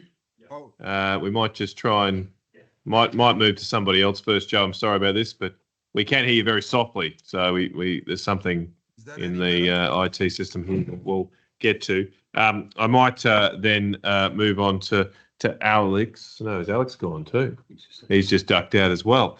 So one thing I did want to check on, if we haven't got Joe yet, shame we won't have his comments first, but it has been raised, the issue's been raised about the industry subsidies. Gary understandably has objected to large subsidies to our manufacturing sector. One thing that didn't come up in the early discussion, though, was this issue about China. It is clearly subsidising its own industries, and it's the major threat at the moment to the copper industry. For example, in North Queensland, the copper smelters are now having to pay money to process ore because there's a massive overcapacity of copper smelting around the world thanks to Chinese subsidies. So there is this question of what do we do? Do we sit back and let China take the commanding heights of all metals manufacturing around the world? What does that mean for issues like national security when many of these metals are crucial for that purpose? And is there some more nefarious, malicious motive that is causing China to itself spend this much money? A report by the McKell Institute a couple of weeks ago, the labour line firm, found that China spends $400 billion a year on industrial subsidies, more than its defence budget. But it's not sustainable either. So it's not, but that, I mean, it's a race, isn't it? So I wanted to put that out there. We might just check, Joe. Can you try again? I'll try again. Okay. So can you We'll hear go me? to you, and then we've got this other broad discussion about government support for manufacturing in the face of unfair competition overseas. Over to you, Joe. Horace, thanks, Matt, for the opportunity to speak to these issues today. I heard at the start of this roundtable, Gary Banks mentioned that for the first time, children in Australia are likely to be worse off than their parents. He went on to say that productivity was particularly concerning for the manufacturing sector and how important it was for us to maintain our competition or our competitiveness. I was fortunate enough and I saw firsthand that I had a better working life than my parents, and I saw that they had better working lives than theirs. I sincerely hope that that trend continues through to my children and grandchildren. We were gifted these opportunities by previous generations of Australians, many of whom gave the ultimate sacrifice. We, in turn, have a part to play in paying that forward. Improving productivity year on year is not optional if we expect to compete on a world stage. I was able to spend a couple of weeks in a manufacturing facility in China some years ago. What I saw were hardworking men and women trying to give their families things that we often take for granted in Australia. their children raised surrounded by harsh living conditions where abject poverty becomes the principal motivator, surpassing any need for participation awards. People I spoke to in the plant, in conditions much worse than ours, consider themselves to be on easy street. Like it or not, these are our competitors. We have a rich heritage in Australia and tenacity and ingenuity, especially when our backs are against the wall. And I think we often overlook that. And we think to Japan and Germany and all those types of countries, and even China now for the advancement of technology. But we've got a rich history in that ourselves. From a manufacturing perspective, making things in Australia is good. It's even better, though, when we're able to innovate and add value to make Australian-made actually world-class. Adding value must extend beyond turning raw materials into household products.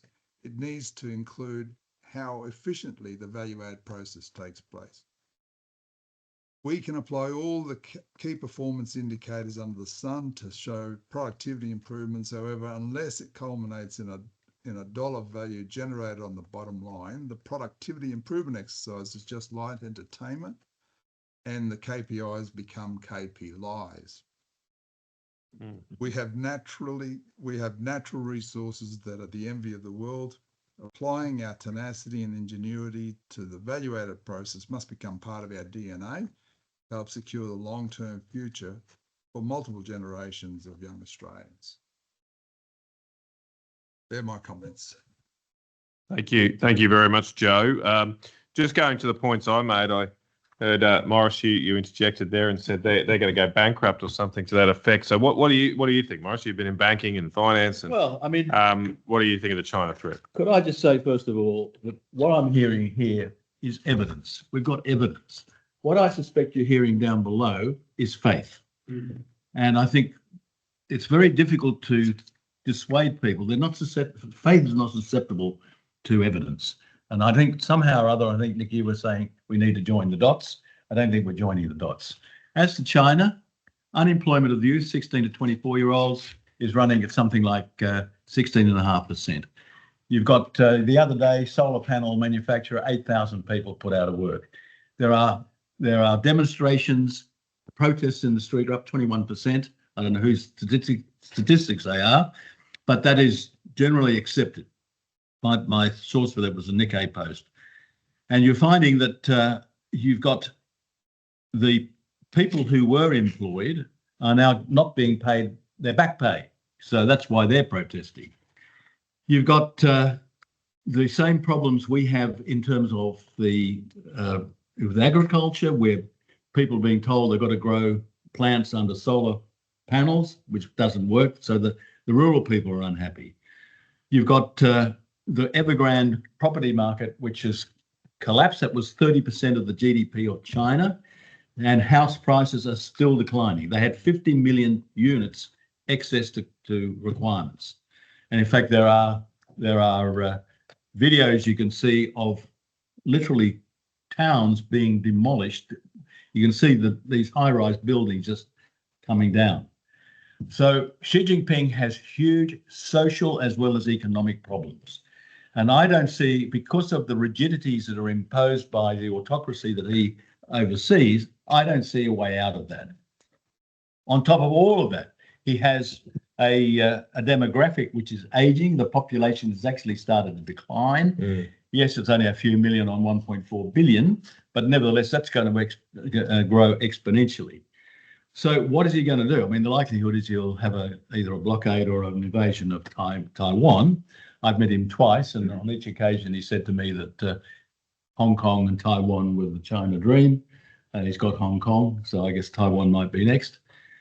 But all I'm saying is I do not see a way in which this can be resolved, because the market is not a player in the sense of normal adjustments that we would expect. It's going to be a massive implosion when it occurs. There are signs that Hu Jintao, his faction, is having an influence on Xi Jinping, so much so that the instructions he gave for the next forecasts, the economic forecasts, are precisely the words used by Xi Jinping, used by Hu Jintao when Hu Jintao handed over to Xi Jinping. And there is some suggestion that the Hu Jintao faction will take over in 27 when the big party congress takes place. So all I'm saying is that we only get the good propaganda out of China, how wonderfully they're doing. And of course, they treat this country like a vassal state. They go around and see where our sea cables are so they can blow them up when the time comes. But there are serious issues that I think are essentially intractable. That has issues for this country as well, as I mentioned in my former remarks. I don't want to keep going, but I've No, you're right. I was just making the point that if China's economy starts to implode or recess significantly, and we can see already it's not doing particularly well, that's going to have an impact on our economy because obviously they're our largest trading partner. And as I said, the jobs are not there. There was a BBC program the other day where they showed someone with a master's degree from a good university is a handyman, and a PhD student from Tsinghua University, which is one of their top universities, has applied for a job as an auxiliary policeman. This is where they are at. And as I said, there is no easy escape from that. I agree with you. I suppose if we think that is temporary and they're not going to be able to sustain this level of support, maybe that does increase the case for us to make sure we don't lose our copper industry or aluminium industry, because once it's gone, even if it's just a few years, it'll be pretty hard to bring back. So we've already seen our nickel industry go, and there's lots of reasons for it, but one of them is this. So I might bring in Mike if I can.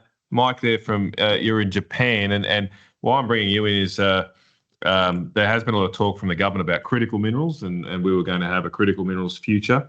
As I mentioned, we've lost our nickel industry since they started that plan, and we haven't. Lithium's in a tough position right now. As I say, we're looking at these other industries being gone, so the predictions are not bearing fruit. However, the one success story we have got in rare earths is Lynas, which has effectively been supported by the Japanese government for now more than a decade, and supported for this very reason that around a decade ago, China cut off access of rare earths to Japan. And so the Japanese government got involved and effectively bankrolled an Australian company to maintain their supply. How is this viewed in Japan at the moment, that what's happening if you're close to it all in the metals market? There seems to have been a real shift in the last year around copper, in particular nickel, as I mentioned. Are they concerned about increasing Chinese control of these supply chains? Absolutely, and I think it goes to generally their economy, Matt. That for them, they're a resource poor nation.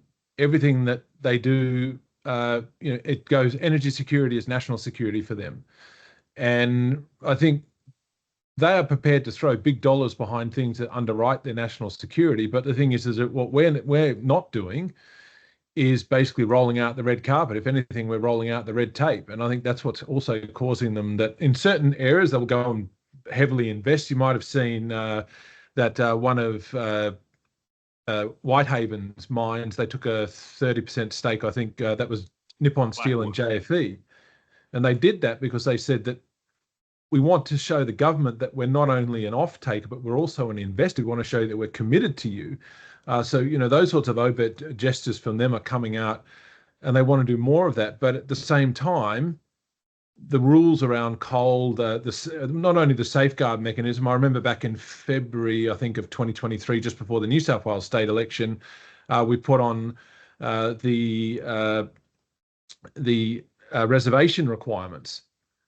And all of a sudden, the Japanese were saying, well, hang on a minute, we have very strong commitments to our customers to deliver. If you're going to potentially just snatch 10% of what we're doing, that's going to have a lot of complications for us. It's not that we're making money or losing money. We want to make sure that we can serve our customers. So, broadly, Japanese investment, as I mentioned earlier in my remarks, they're getting very concerned that we are fast becoming an unreliable partner. And it's only in the very large end of town where they're seeing value in investing. And if I can just sort of turn it on the production tax credits that the government's talking about in terms of getting critical minerals companies off the ground. I mean, if you have a look at a lot of the companies who are listed, their share prices are probably 90% lower than they were a couple of years ago, which means their ability to raise capital to open a mine is becoming extremely challenging. Therefore, production tax credits are completely meaningless if you can't get to production. So the Japanese are very much on the back foot thinking, well, if we invest in the history of all of the onerous red tape and all the other green tape means that what's the point of committing? We're better off trying to look at other jurisdictions that can give us the same thing quicker. No, good points. Good points. To wrap this session up, I might bring it back to where we started with Alex, and I suppose to pick up on what Nick said about the activism and that you're operating in a politically charged environment, facing some of that. How have you faced that opposition, and what does it mean for the expansion of these gas opportunities that you mentioned earlier? Yeah, so we certainly have had our opposition over the last few years through some of these very well-funded groups that Nick was referring to, some of which are funded with foreign money, which I think is fundamentally wrong. I'll get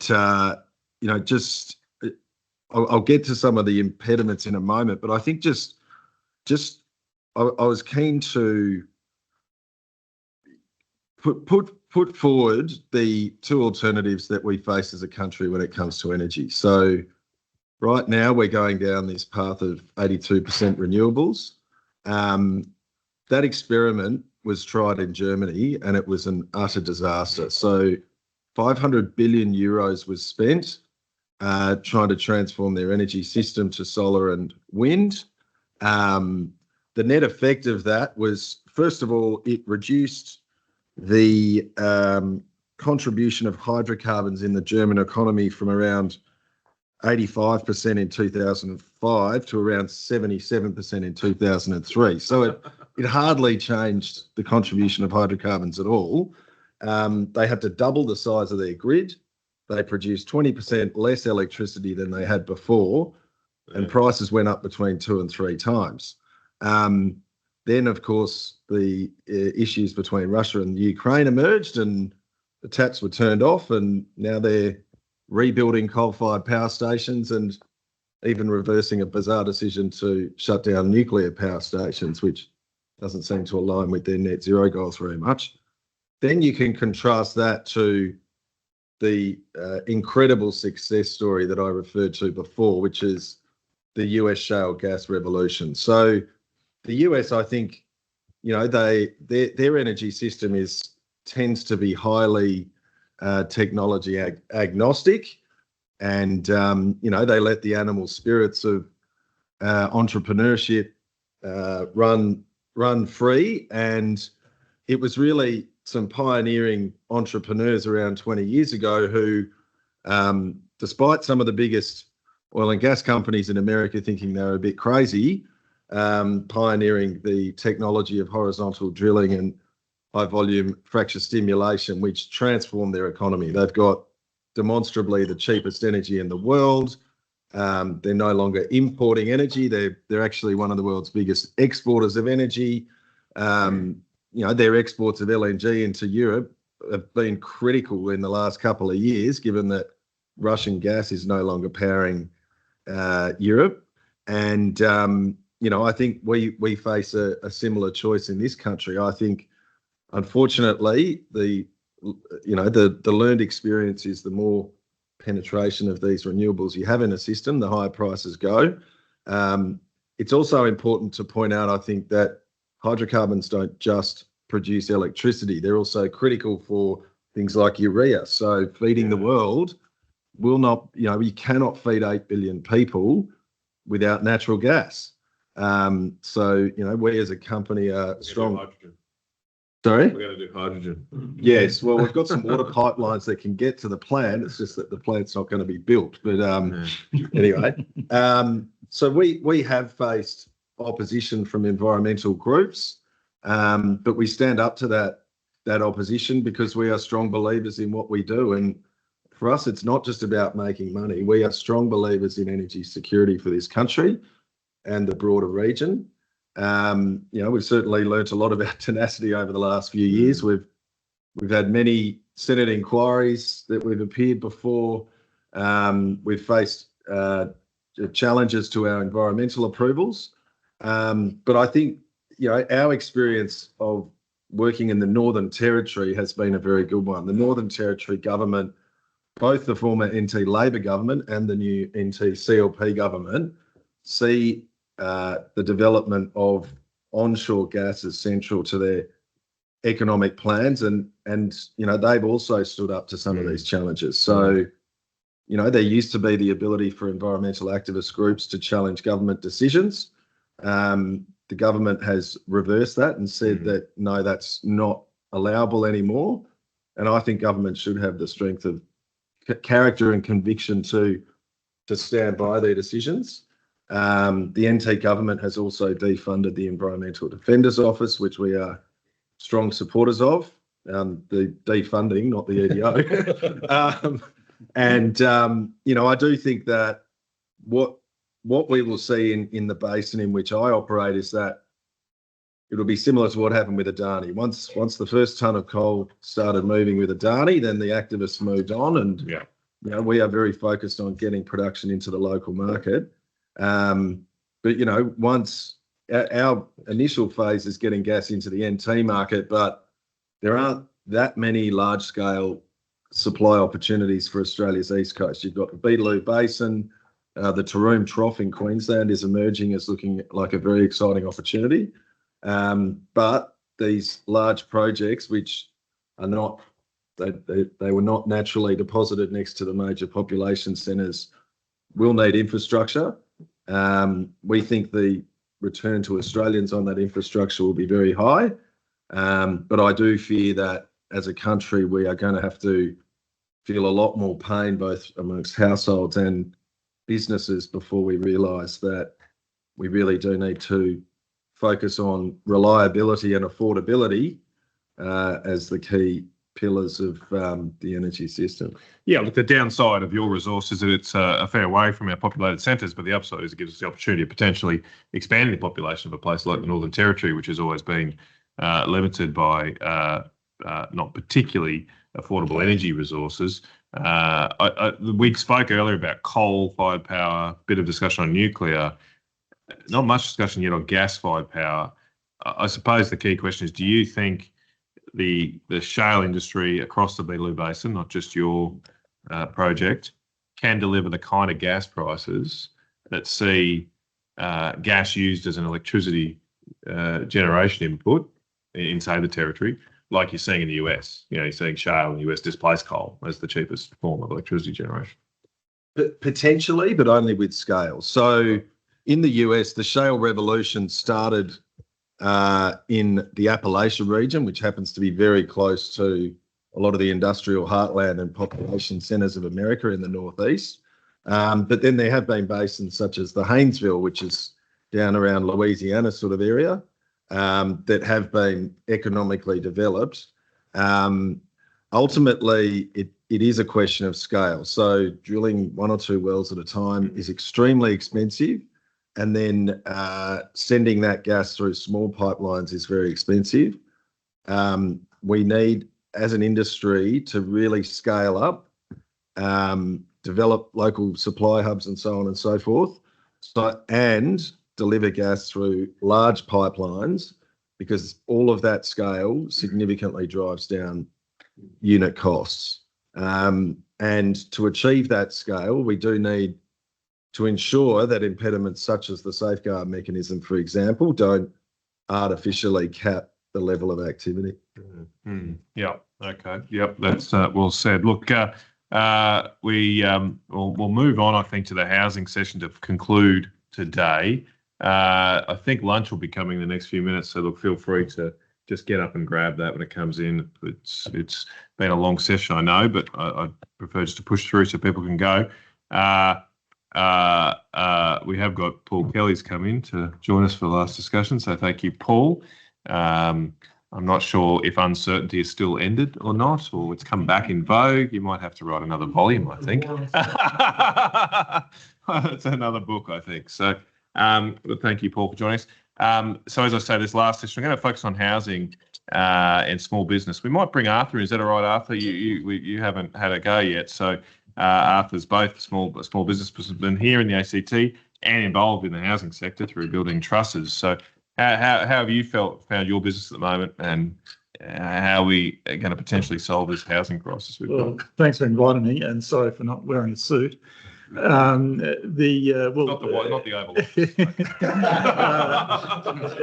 Housing Australia wide has been in decline for the last 3 years, and so housing market in general is very tough, and it's very difficult to make a profit. There's a couple of aspects to this, and I think it was David there who said it before. The government sort of labels problems the wrong way, and so they constantly talk about housing affordability, but the real issue is land affordability and taxation on houses. So if taxation of a new greenfield house and land package is 48%, then that is government being too greedy, not builders being too profitable, which they're not, and it's not tradies in pimped up utes causing the problem. That is government not living within its means. And so it's really that government is just simply too greedy at every level, and they don't need to be if they concentrate on their knitting. If local government looked after garbage collection and footpaths and didn't worry about policy stances on Palestine and nuclear-free zones, state governments could concentrate on hospitals and schools and roads, not worry about 2-day work rights to stay at home, and the federal government could stop pretending that they can change the global climate. So that would be a good start, and that would make houses more affordable. But the real issue is that, like the new development in Western Sydney, a 450 square metre block of land is now $1 million. So it doesn't matter how competitive you are to build that house. That cost is just outrageous. You're going to end up with a property that's sort of 1.6, 1.7 million, an absolute minimum. People are not building what they need, they're building what they want when you're paying that sort of money, and that just goes to the productivity of the whole country, because it has to. Those people are living further and further out. But we are never going to solve this problem until we solve the structural issue, and that is that we just don't have enough states. And no one wants to hear this, but Melbourne and Sydney are too big. They are too powerful for money, population, political power. And it's why the Victorian government can make a decision to close down a hardwood mill in regional Victoria, because there's no political cost, because everyone lives in Melbourne. So as Melbourne grows, with urban sprawl, and I'm in the truss and frame business, I like a little bit of urban sprawl, but they're killing off good, productive land. And so we need to be aggressively decentralising this country. And that's not move a department from Canberra, that's actually recarve this country up. And this is not about splitting up Queensland so that New South Wales can dominate state of origin. That is not the reason. Give you a go. But it's not the. But if we don't do this, this problem is actually going to get worse. It's going to get worse because we're sucking the life out of the regions so that we can build these mega populations in Melbourne and Sydney. We have the most concentrated population density in the world. Absolutely. If you compare it to, I've done a lot of work on this, our top 5 cities are 55% of our population. And the US, their top 5 are about 15%. It's being very generous on their definitions. So that makes a difference. I'm just going to go to Arthur first, Nick, but then I will come to you. But sorry, not Arthur. I'm going to go to Simon next, and then to you, Nick. It's an excellent point about the land. I mean, there is a lot of talk of the National Construction Code and being more efficient, but if you take building costs from $400,000 a home to $350,000, and the block of land's still $1 million, it hasn't helped that many people, have it? Simon, thanks. I'll just build on Arthur's points. So we need to be building 250,000 homes per year, every year going forward. At the moment, we're delivering about 175,000 homes. So, I didn't do year 12, but that's a 60 to 70,000 shortfall year on year that we're missing in demand. And hence housing affordability is at its worst levels. Rental vacancy yields are less than 1%. Few places around that one. I talked about the 70,000 pages of regulation on codes and standards. Our taxes, fees and charges, as Arthur just mentioned, to build a new greenfield housing estate in Sydney, 50% is made up in taxes, fees and charges. So that's $576,000 before you put a shovel in the ground. And that is the first 15 years of someone's mortgage is paying off government fees, taxes and regulatory imposts. That doesn't even take into account those NCC and other 7-star livable housing and other pieces around that one.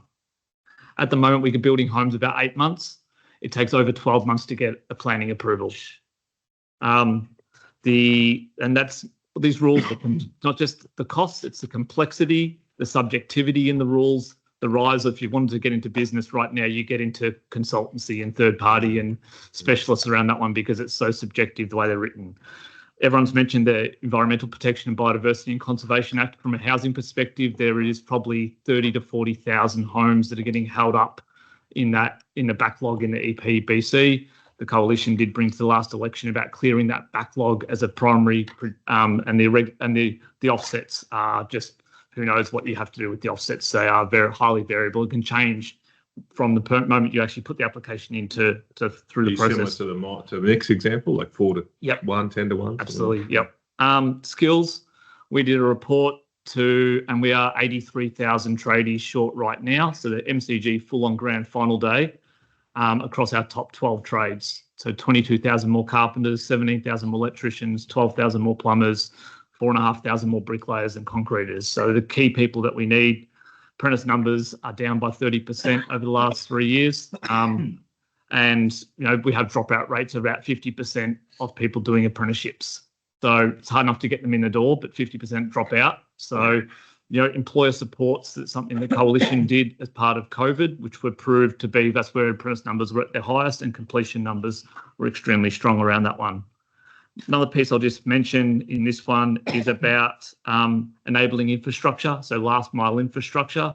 So to get the sewer, the electricity, the access roads, we can build the homes faster than getting the water or the infrastructure delivered to those sites. The coalition brought a plan for $5 billion to fund that, with 30% targeted towards regional Australia. And that was a really well thought out policy plan. We'd like to see that one discussed in more. 1/3 of the population now lives outside of our major cities. The regional Australia is growing exponentially. We want to see a targeted regional housing plan rather than just being an adjunct to Melbourne, Sydney and Canberra policies around that one. And then innovation in our sector hasn't been able to be achieved because of that regulation and the regulatory roadblocks around it. And where 95% of our homes are built by small businesses that are less than 5 employees. And they often get demonised in our subcontracting model, and the skilled migration system just does not work for someone who's running a building business out of a ute. Just last one, Senator, is today there is the roundtable downstairs. They're going to be talking about housing, but there's not one housing industry body who's been invited to the roundtable around that one. There's academics and others, but there's no industry representation on such a critical issue that they're going to be talking about. And today up in Sydney as well, Susan Lee and Andrew Bragg are hosting another roundtable, which we are very happy to hear about that one. And my colleague and Managing Director Jocelyn Martin's been in attendance at that one today. Thanks. So thank you. Thanks for coming along, Simon. I've just got one follow-up question before I open it up. You've mentioned a couple of times the 70,000 pages of regulations. I suppose this is what's driven the idea that we freeze the National Construction Code. But at that level, don't we need to sort of cut it back?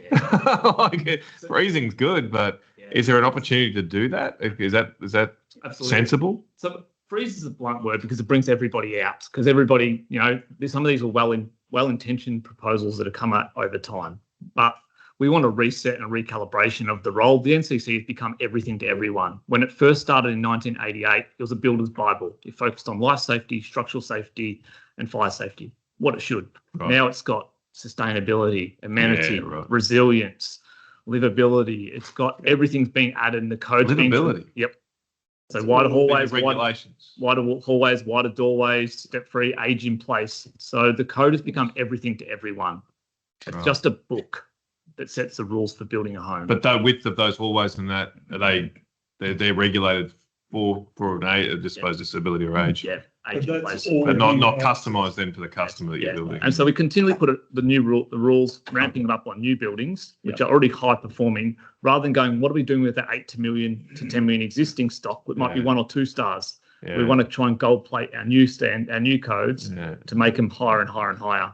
And ironically, that means you'll keep the old stock longer. Absolutely. Because people would be cheaper to renovate than Yeah, rebuild. and the natural disasters that we see happen, the new homes perform exceptionally well. It's the existing stock is where the challenges and the issues are occurring, and they can't get insurance. Okay, and then finally, I did also want to ask about the apprentices. They're going down. I mean, I don't know. I haven't looked at the data, but anecdotally, it seems like people get a pretty good wage being a plumber these days. Absolutely. So why aren't people going to do it? Why is it declining? It's an institutional structural issue. For 30 years, we've pushed uni. You do a trade if you're failing in school. Whereas we all know that you can get paid really high wages in a trade. It's a fulfilling career. I started as a carpenter, and it is. But we have demonised the trades, and rather than making it as a first choice career. Can I add into that though? AI will change that. Start a try. Why not start at 15? But we've also reduced people's activity. Like, so if you're a bricklayer today, you're laying about 500 bricks. 10 years ago, 15 years ago, you were laying on average 800 bricks per day. Really? Now, that's not because bricklayers are lazy. It's because we've added all of this extra stuff that they have to do. So even though their money per brick has gone up, it hasn't been able to keep pace. What are the extra things they have to do, like a welcome to country or something? So it's lots of health and safety stuff and things like that, which is warranted and needed. But what do you mean? What do they have to do extra? Like what? Well, so things have changed. Like, a lot of footings used to be brick footings, so it was easy for a bricklayer to get in there. He could do a brick footing, and so bang, there's 1,000 done, and he's set. But of course, there's all these other things now, is because a new house has to have 3 different facades. It has to have multiple setbacks. It has to, comply with shadowing laws. And so a bricklayer used to be able to turn up and go, I'm going to brick a whole house. Today, he turns up to a job, he does a brick garage facade, and then has to pack up his tools and go to the next job. Right. So because government has taxed it so highly, and the end price is not elastic, builders, subbies, suppliers are all taking less because government's taken more. It was 800 a day to 500 a day. Yeah, is that right? That's just an average figure. Roughly. But you'd find that every trade can't just get to a job and do their job. On a lot of building sites now, the carpenter would have to go to that job multiple times because his part of his stage where he's doing the next part can't just be done in one linear line. It's got to backwards and forwards. And there is the regulatory. The regulations have just from the design changed that, and so you've got that National Construction Code, but work health and safety rules, and those have grown exponentially just as equivalent, and they've gone for the highest level of rules rather than doing a risk assessment framework, which is what it should be applied. Right. Well, a lot of thought-provoking things you guys said. I might ask Jared to start with on the idea of regional development, decentralisation, new states, the Page Research Centre. What do you think about that? I think it's a brilliant idea. It's something that we have discussed privately at great length. But I think everything you just articulated, and we've talked a little bit on and off about renewable energy in those infrastructure developments, and there is serious, particularly from the agricultural sector, community backlash, and it's not necessarily that.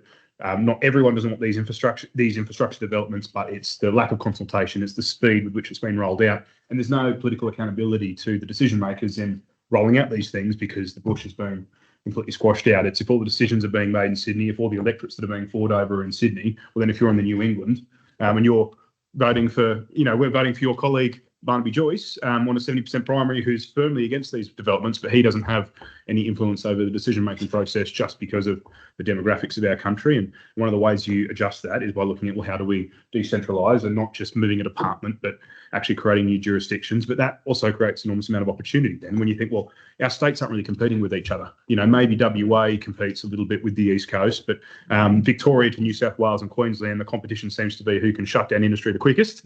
I think Victoria is winning that. But imagine if you had a state of Riverina and New England, or competing up against a state of North Queensland for who can provide the most enticing business environment where land taxes are slashed, to make it more appropriate for greenfield sites where you're looking at payroll tax. Maybe there's special economic zones. Maybe there's government partnership with bringing in new industry and manufacturing. All of a sudden, that competition can happen because rather than decision making being done by Sydney and Melbourne, that can happen. The other thing I just quickly add on to, it's not so much about the new states, but just want to pick up on your point about apprenticeships and different pathways and how we've funneled people into uni. And the irony has been that the knowledge economy and that our institutions and our government have really promoted this idea that in order to better your circumstances, you go to university and get a degree. And I'm a personal experience of that. My old man's a farmer. He never finished high school. His father was a farmer, never went to high school. And I went to high school, finished university, the first Holland in our family to do that. And now I'm sitting at this wonderful table.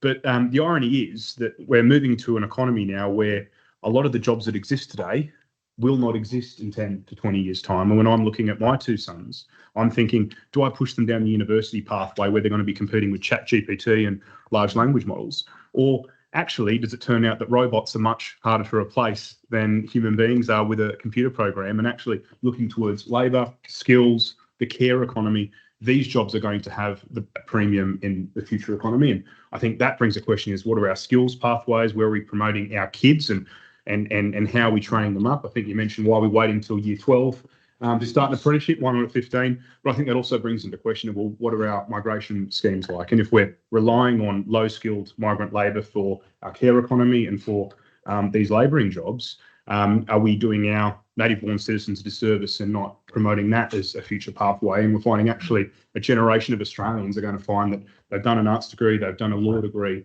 but they can't find a job in 5 to 10 years' time, and they've been sold a pup as to what the pathway to prosperity is. So I actually think the exciting thing about AI is it's an opportunity to really rethink the way that we structure and prioritise our society and reprioritise care work and work with our hands and bring back that social premium as this is something that can provide a good life and be a service to your country. So.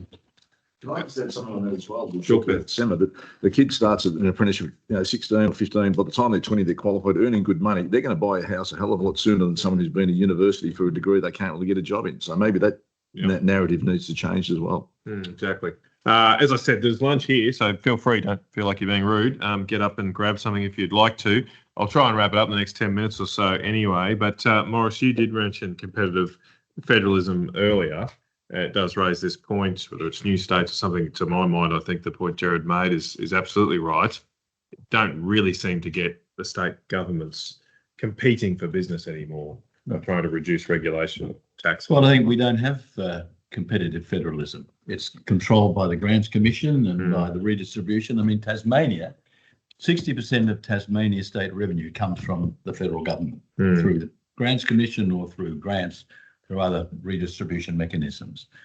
Now that, of course, helps to compensate them for bad policy and to indulge themselves in all of the lifestyle choices that they like to make down there.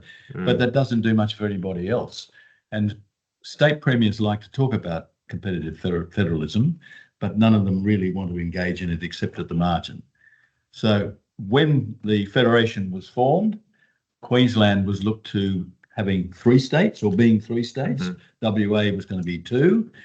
All we've had since federation has been some federal territories, the Northern Territories, ACT.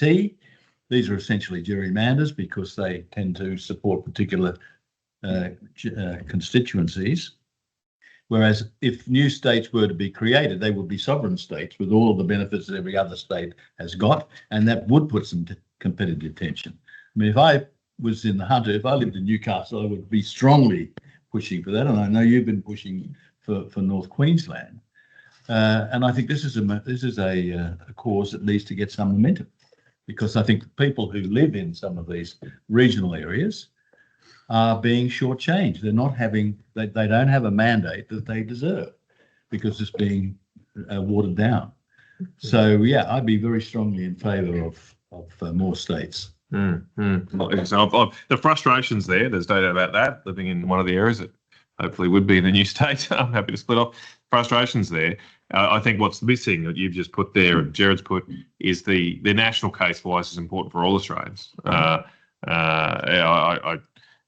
mean, why are we stuck with just 6 political jurisdictions to cover a country. It's one of the largest in the world. And compared to our federation, we have 1 million people who live in North Queensland now. It's double the size of Tasmania, and a very functioning, sustainable economy to boot.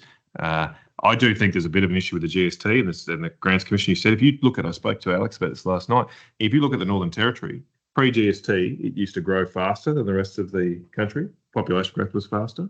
Got the GST, it gets $5 for every dollar it raises now, thanks to the GST. And it's got a very lovely wave pool in Darwin. It's got massive office towers full of public servants. But its economic performance since that day has been below average. And it's now pretty much on the pathway to Tasmania, being a mendicant economy, unless we get this gas industry going. Nick? Look, we just want to pick up on that point and Maurice's point that in terms of states, jurisdiction and taxing ability, and there was a good article which I've kind of kept because I liked it so much in the 28 June Spectator this year, Dimitri Burstein and Peter Swan, called The Taxman Cometh. And they talk about the heart of the matter is a grotesque vertical fiscal imbalance. I used to have that and I got treated for that by a doctor, but that's another story. The Commonwealth Government now collects well over 80% of Australia's tax revenue while delivering comparatively little in the way of actual services. Meanwhile, states and territories are left holding the bag for expensive frontline services, including health, education, transport and policing, with increasingly limited means to pay for them. And what they say, which is news to me, was that the imbalance wasn't always part of the plan. The original federal arrangements were for the states to be financially independent, but wartime issues handed the Commonwealth a control over income tax, and then there was further kneecapping of state taxing powers, including banning state excise levies, via high court decisions, etc. So that might be in the too brave Sir Humphrey category, but just in parallel with what you're saying, Matt, is do you create some more states? Can you break that model down? I always thought the best way to get rid of our 3 layers of government was to get rid of the states other than for state of origin when we keep them as a Queenslander. But I'm starting to think maybe the best way is to put the federal government back to what it was sort of intended to be, not have them overreaching into health, education, all these other things. And feeding the beast, as you say, by just bumping up income tax, and then this ridiculous redistribution of GST. I mean, Queensland's been on the receiving end lately. So not only did they put the world's highest royalty taxes on the coal industry in Queensland, the most punitive tax rate known to man on the planet for exports of commodities, up to 40% of revenue. Then what happened is they made so much money out of that in the boom, 2022, when Ukraine and coal prices spiked, that the Federal Grants Commission, in its wisdom, said we're going to take $5 billion of that off of Queensland. We're going to distribute it to Victoria. And with, I used to live in Victoria, lovely spot, no offence, but, that is effectively heading down a failed state path. And so you're building, statues of Chairman Dan and, paying for the Commonwealth Games that never happened. So that is a massive, handbrake on incentive for a government to do well. So can you break that model? I don't know. Fortunately, Nick, the Queensland government did put a rainy day fund away. Yes, and they spent they spent it on hydrogen and renewables. It's all gone.